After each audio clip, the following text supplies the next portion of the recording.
Gabi-gabi sa higaan ang mahal ko'y hinahanap, ngunit hindi masumpungan kahit nasa pangarap. Akong ito'y bumabangon sa lungsod ay naglalakad. Ang lansangan sa paligid ay aking ginagalugad, ngunit hindi matagpuan ang sinta kong nililiyag. Sa akin ngang paglalakad nakita ko'y mga bantay. Nagmamanman naglilibot sa paligid sa lansangan. Sa kanila ang tanong ko, mahal ko ba ay nasaan? Nang kami ay maghiwalay ng nasabing mga tanod, bigla na lang nakita ang mahal kong iniirog. Ang salita ng Diyos. Salamat sa Diyos. Aking kinasasabikan, Panginoon, ikaw lamang. O Diyos, ikaw ang aking Diyos na lagi kong hinahanap. Ang uhaw kong kaluluwa'y tanging ikaw yaong hangad, para akong tuyong lupa na tubig ang siyang lunas. Aking kinasasabikan, Panginoon, ikaw lamang.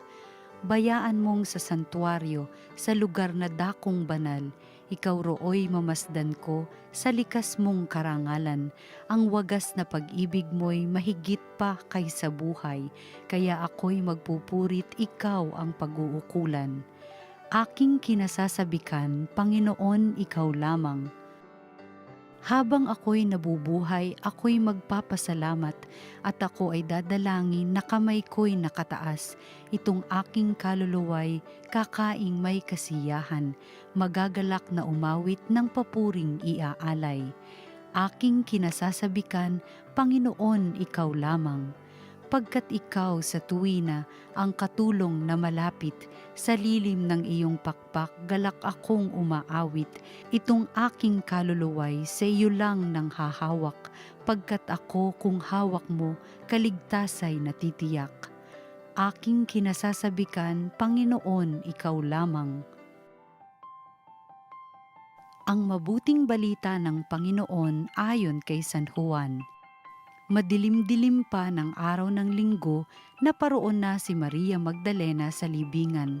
Naratnan niyang naalis na ang batong panakip sa pinto ng libingan. Dahil dito, patakbo siyang pumunta kay Simon Pedro at sa alagad na mahal ni Jesus at sinabi sa kanila, "Kinuha sa libingan ang Panginoon at hindi namin alam kung saan dinala." Si Maria'y nakatayong umiiyak sa labas ng libingan. Yumuko siya at tumingin sa loob. May nakita siyang dalawang anghel na nakaupo sa pinaglagyan ng bangkay ni Jesus. Ang isa'y sa gawing ulunan at ang isa na may sa paanan. Tinanong nila si Maria, "Ale, bakit kayo umiiyak?" Sumagot siya, "Kinuha po nila ang aking Panginoon at hindi ko alam kung saan nila dinala." Lumingon siya pagkasabi nito at nakita niya si Jesus na nakatayo roon. Ngunit hindi niya nakilalang si Jesus iyon. Tinanong siya ni Jesus, "Bakit ka umiiyak? Sino ang hinahanap mo?" Akala ni Maria'y siya ang tagapag-alaga ng halamanan, kaya't sinabi niya, "Ginoo, kung kayo po ang kumuha sa kanya, ituro ninyo sa akin kung saan ninyo dinala at kukunin ko." Maria, ani Jesus, humarap siya at kanyang sinabi, "Rabboni," ibig sabihin, Guro.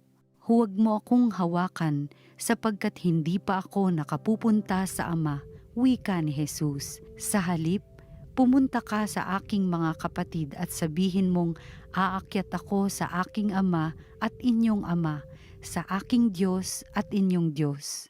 Kaya't si Maria Magdalena'y pumunta sa mga alagad at sinabi, "Nakita ko ang Panginoon," at tuloy sinabi sa kanila ang bili ni Jesus.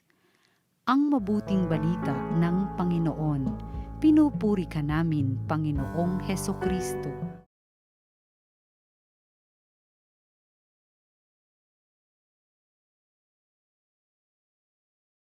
Magandang araw mga kaparokya. Simula na naman po ng bagong linggo, kaya tara, magnilay po tayo sa salita ng Diyos, salita ng buhay.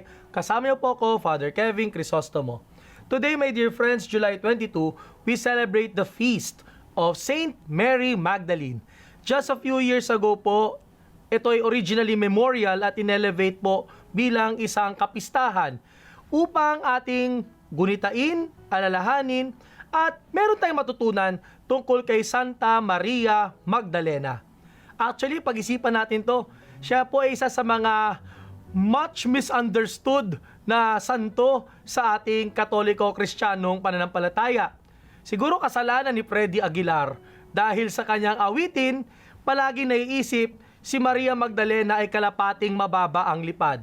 Siguro kasalanan din ni Dan Brown ng Da Vinci Code. Iniisip na siya ay Mrs. ni Jesus. Marami pang iba pa mga teorya tungkol kay Santa Maria Magdalena. Pero tandaan natin yung salitang Magdalene o Magdalena, hindi po ito apelyido, hindi rin po ito pangalan. Ito ay galing sa lugar kung saan siya naggaling, ang lugar na Magdala. Kaya Saint Mary Magdalene o Mary of Magdala. Sa pagninilay natin ngayon, sino nga ba si Santa Maria Magdalena? Sino nga ba talaga siya? Hindi yung sinasabing kalapating mababa ang lipad.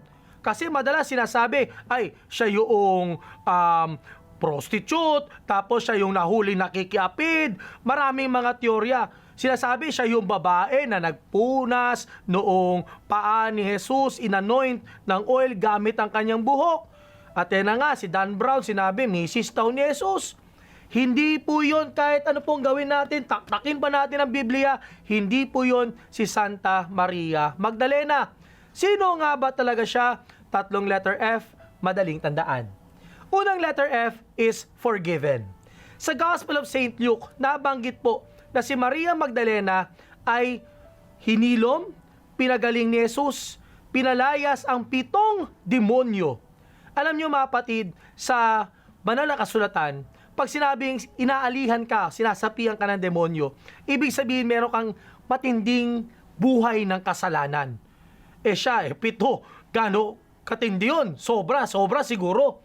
Pero makikita natin mga kapatid na dito sa enkwentro ni Maria Magdalena at ni Jesus, pinatawad siya. Mary Magdalene received forgiveness. By Jesus driving away the 7 demons from her, it symbolizes she received the gift of forgiveness. Lahat naman po tayo mga kapatid, ito pong pinakamagandang regalong pwede natin matanggap, pagpapatawad. Pagpapatawad mula sa Diyos. At magandang paalala din to sa atin mga kapatid. Pahalagahan natin ang pagpapatawad, lalo na po yung nakukuha natin sa sakramento ng kumpisal. Ahay! Kapatid, kailan ka huli nagkumpisal? Maganda ba ang kumpisal natin? Buo ba sa ating kalooban? Lagi nating hangarin ang regalo at biyaya ng pagpapatawad mula sa Diyos, katulad ng naranasan ni Maria Magdalena. Forgiven. Pangalawang letter F is friend. Si Maria Magdalena po ay mayroong napakalapit na relasyon kay Jesus. Kaya po nung resurrection, hindi ba, ang akala ni Maria Magdalena hardinero. Tapos nakita niya, si Jesus pala, tinawag niyang Rabboni, guro. Pero para kay Jesus, hindi lamang estudyante si Maria Magdalena. Siya ay isang kaibigan. Maganda po yung salitang kaibigan. Sa gitna ng salitang kaibigan ay salitang ibig. At ito magandang paalala din po sa atin. Ang pagsunod kay Jesus, dapat magdulot ng pakikipagkaibigan sa Kanya.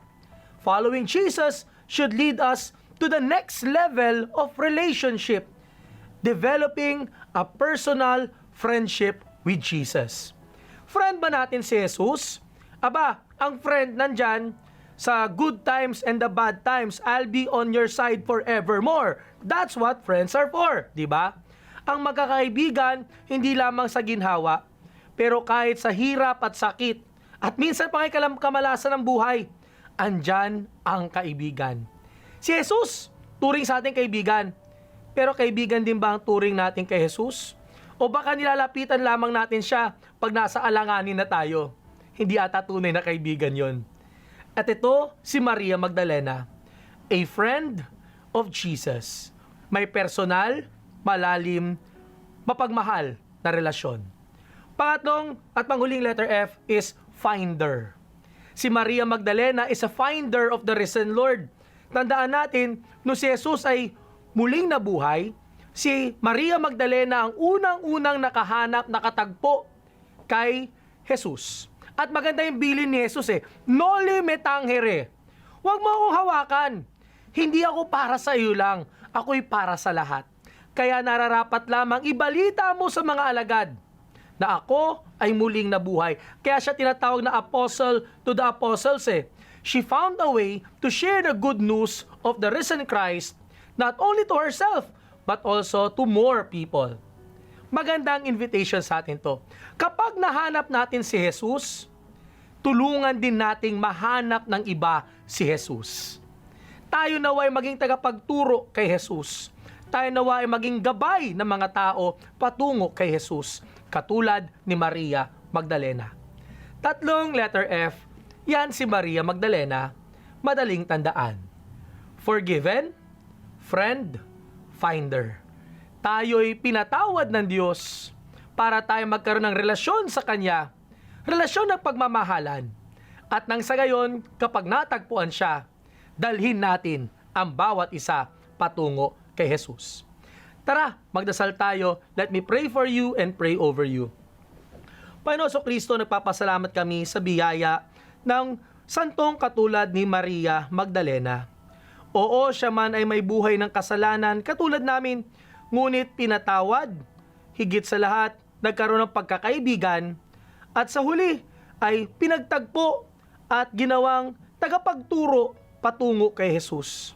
Nawa matuto kami sa kwento ni Maria Magdalena, magsumikap sa kabanalan, lahat kami may pag-asa na magbago, at higit sa lahat, dalhin namin ang bawat isa patungo sa iyo.